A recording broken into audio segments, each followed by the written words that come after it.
So, hi, folks. Hope you're well. I'm here with the legendary fighter, boxer, my old mate for 20 years or more, and it is Big Joe Egan. This is a man who's been in the ring with everybody from Steve Collins to Mike Tyson to Lennox Lewis to Bruce Seldon, and you know everything about boxing, Joe.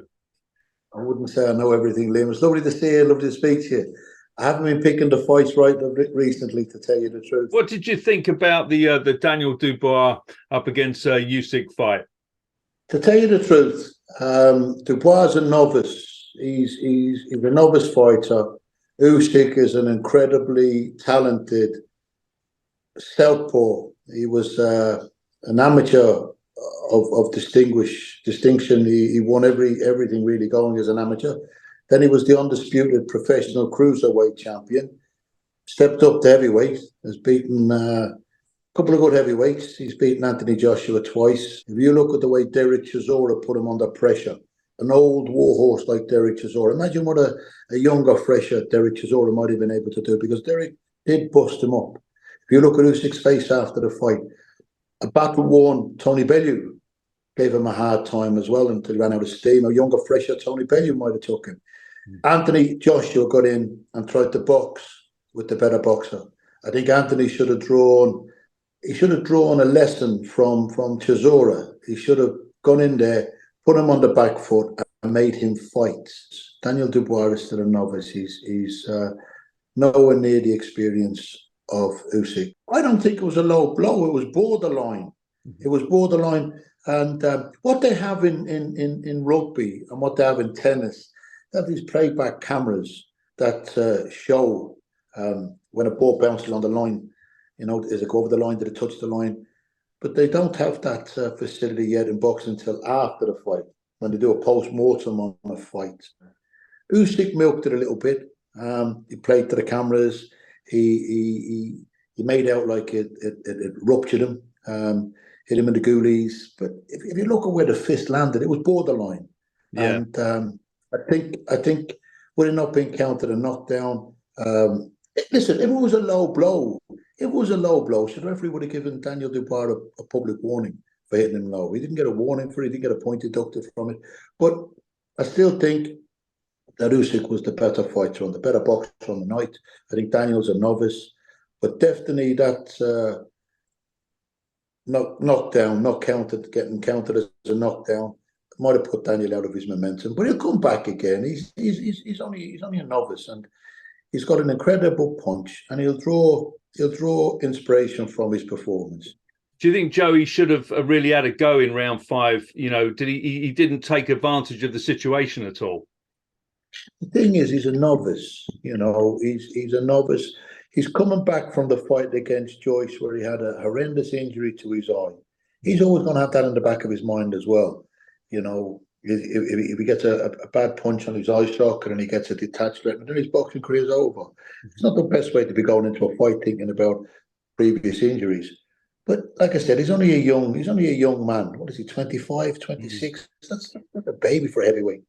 But he's. Do you think at the end that he kind of went down too easy? Do you think he could have come back a bit? What did you think about that? The thing is, it's easy to criticise when you're outside of the ropes, Liam. Yeah. I don't know what was going through his mind at the time. I wasn't good enough to fight for a world heavyweight title. I shared the ring with lots of world heavyweight champions, but I wasn't good enough to fight for a world heavyweight title.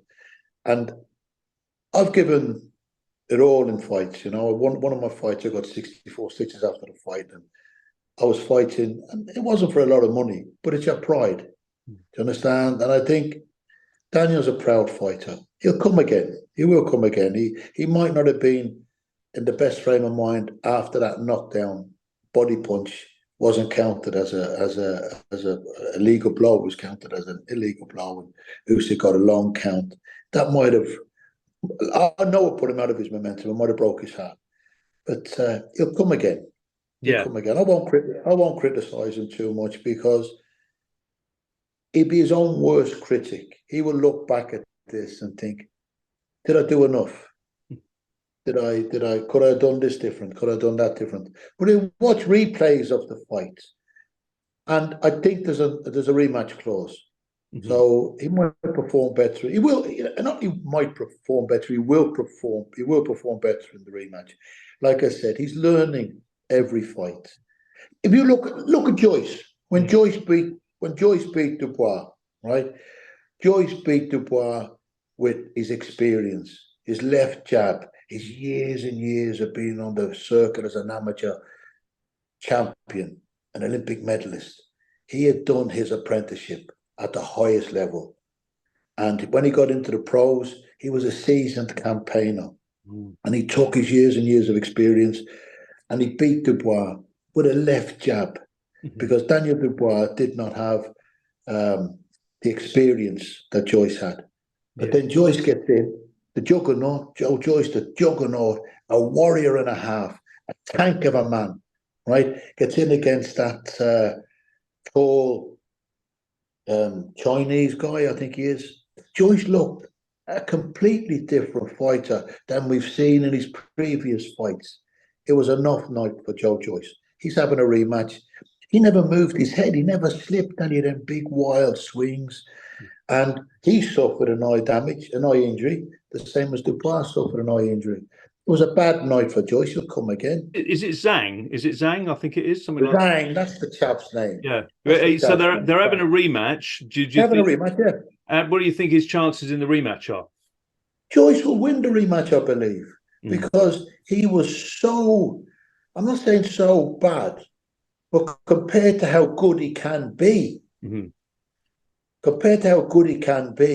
it was a below par performance from Joyce. He's an incredible boxer.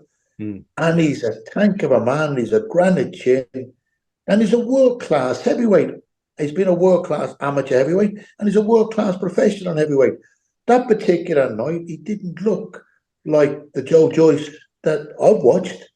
He wasn't slipping punches. They're the things that you're taught. They're the fundamentals.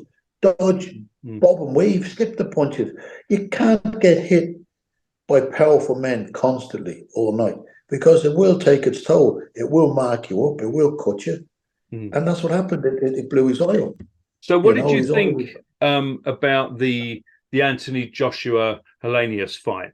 Did you think that was worthwhile fight? Poor. Very, very poor. Very poor performance. And I'm a massive Anthony Joshua fan. I think Anthony Joshua is a great heavyweight. I think he's a great guy. But I didn't think that performance. If you look at when he fought Ruiz, he was getting ready to fight Baby Miller, and he put a training camp in for one particular style of fighter. Then at the last minute they threw in Ruiz. Now Ruiz was coming off a good win, coming off a good camp, a seasoned professional fighter. I think he only lost once on a split decision to Robert Parker out in South Africa. He'd been a top amateur, travelled around the world to many, many tournaments. He was an incredible fighter, Ruiz. And when he took the fight at short notice against Anthony, Ruiz was up for the fight. He'd been in a good training camp for a previous fight shortly before. And it was like a rocky story for Ruiz. Anyway, Anthony came unstuck because he prepared for a different opponent. He hadn't prepared for fast hands like Ruiz has. He hadn't prepared for Ruiz's style. He prepared for Baby Miller. And he would have beat Baby Miller quite easy. Anyway, in the rematch, Joshua beat him in the rematch because he prepared for what was in front of him. Now, Joshua was preparing to fight Dillian Whyte. They'd had a war several years before, and there's a lot of bitterness, there's a lot of hostility between these two.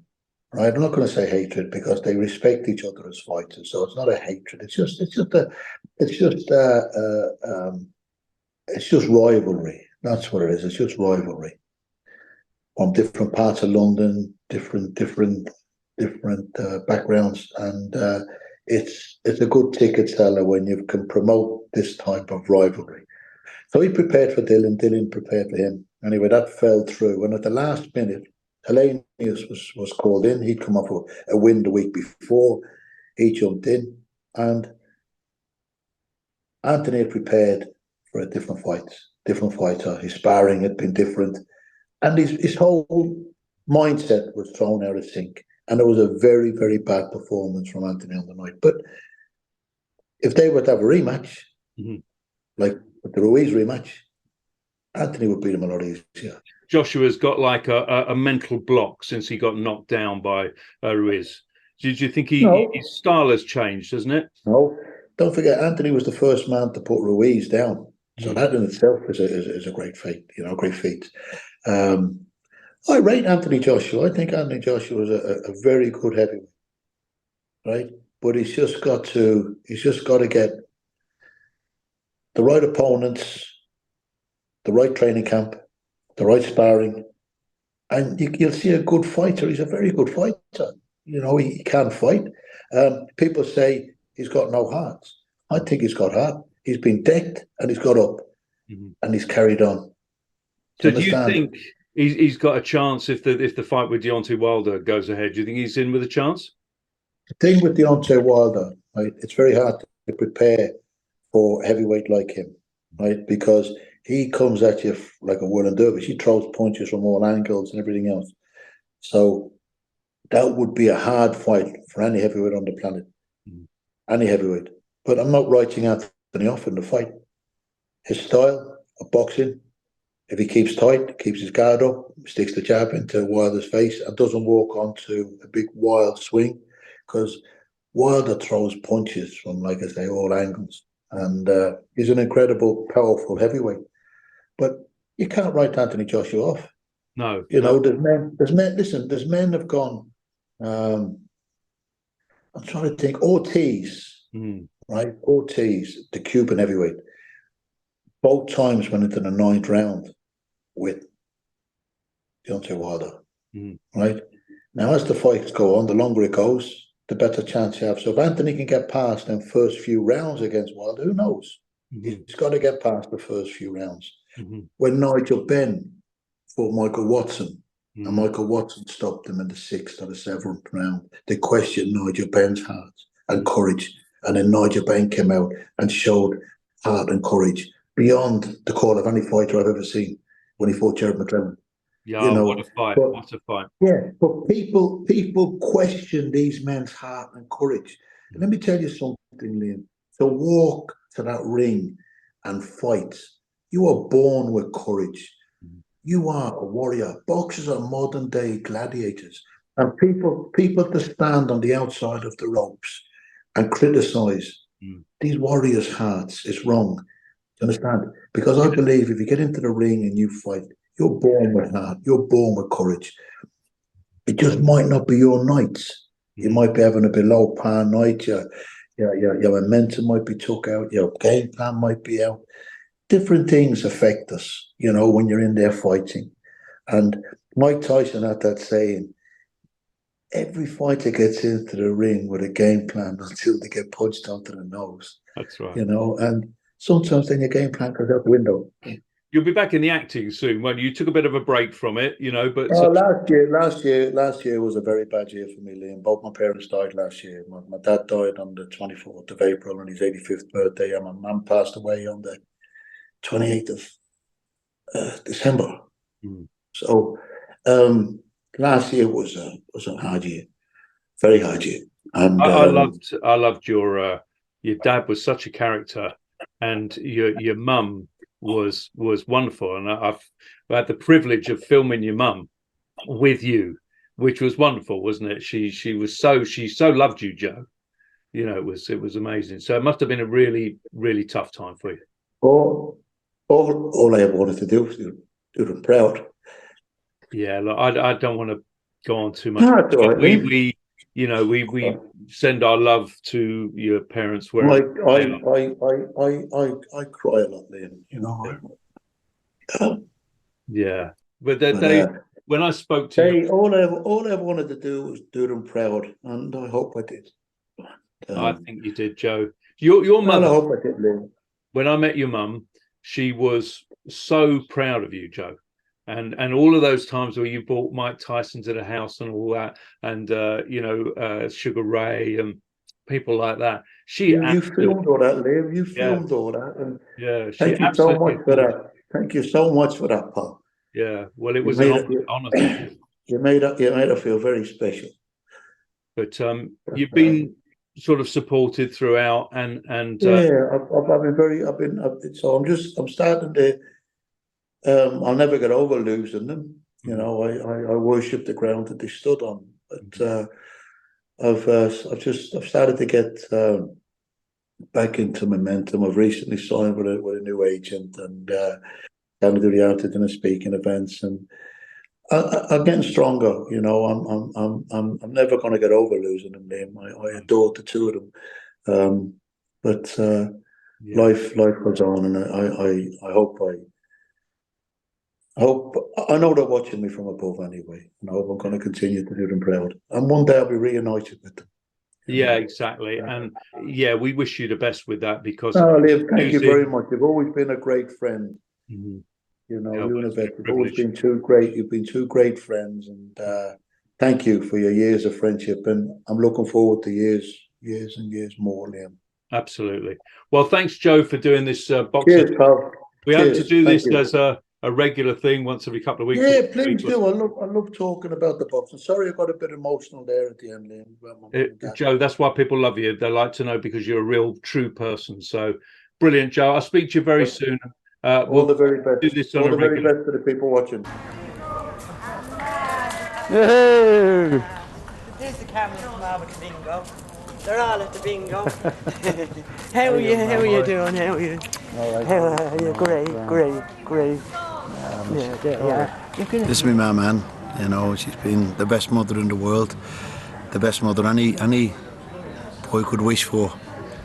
I worship the ground she stands on. So tell us, Mum, what's he like as a son? I haven't told him who his father is yet, but I'll tell him one of these days. Well, what kind of memories have you got of him as a child? Great memories. Very good boy. Eat everything you gave him. Hard to get clothes for him, though. He was always so big.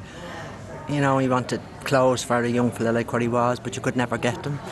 I walked the streets of London looking for clothes for him and shoes for him. People say, Joe, I remember when you had nothing, and I just say, well, you don't remember it as well as I remember it. What did you feel about him going into boxing? Oh, I didn't like it at all. I always thought he would have made a better swimmer. He's a powerful swimmer, but I had no choice in the matter anyway, you know. I mean, when he went to America, how was that for you? Oh, heartbreaking. Sure, my grandmother and I was heartbroken. My mother and my father nearly lost his reason. He was the worst. He took it the worst, I think, my father. He loved him. He used to call him his buddy. He never called him Joe, he used to call him his buddy, you know. We just all missed him. But he was allowed a phone call a week home when he went to this Catskills. He used to ring of a Saturday night. We'd be all queuing to get our little chat in, you know. And then when he'd be gone off the phone, then you'd be sorry he rang at all, you know. That way you'd be worse, you know. The only thing was we'd loads of food left over. What does Joe mean to you? Oh, everything. I had all my life planned out. I used to say, well, if anything happens to Joe, I won't have to worry about it, because I'll drop dead myself with the fright, and the two of us will be buried together. So I had all that worked out, you know. Well, he's the best to me anyway. Everything I've on my back, and anything I have, and anything I want, I can get. I miss you so much, and I love you so much, man.